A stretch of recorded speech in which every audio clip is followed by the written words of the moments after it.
you know, this is something my wife has pointed out too. She said, well, men are going to have to stand up for themselves, but here's the problem.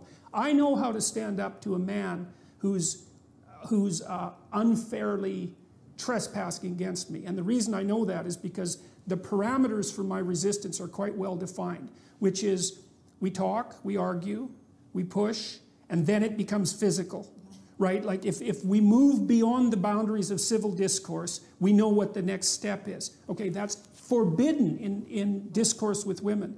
And so I don't think that men can control crazy women.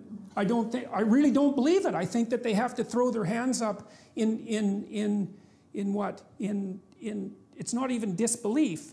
It's that there's no step forward that you can take under those circumstances, because if the man is offensive enough and crazy enough, the reaction becomes physical right away, or at least the threat is there. And when men are talking to each other in any serious manner, that underlying threat of physicality is always there, especially if it's a real conversation, and it keeps the thing civilized to some degree.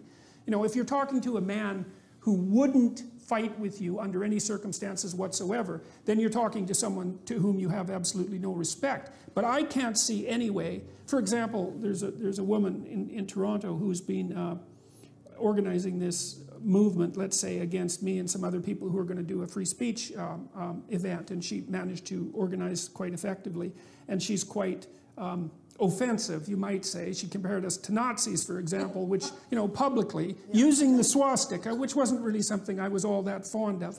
But I'm defenseless against that kind of female insanity, because the techniques that I would use against a man who was employing those tactics are forbidden to me. So I don't know, like, it seems to me that it isn't men that have to stand up and say enough of this, even though that is what they should do. It seems to me that it's sane women who have to stand up against their crazy sisters and say, look, enough of that, enough man-hating, enough pathology, enough bringing disgrace on us as a gender. But the problem there, and then I'll stop my little tirade, is that most of the women I know who are sane are busy doing sane things, right? They're off, they have their career, they have their family, they're quite occupied, and they don't seem to have the time or maybe even the interest to go after their crazy harpy sisters. And so I don't see any regulating force for that terrible femininity. And it seems to me to be invading the culture and undermining the masculine power of the culture in a way that's, I think, fatal.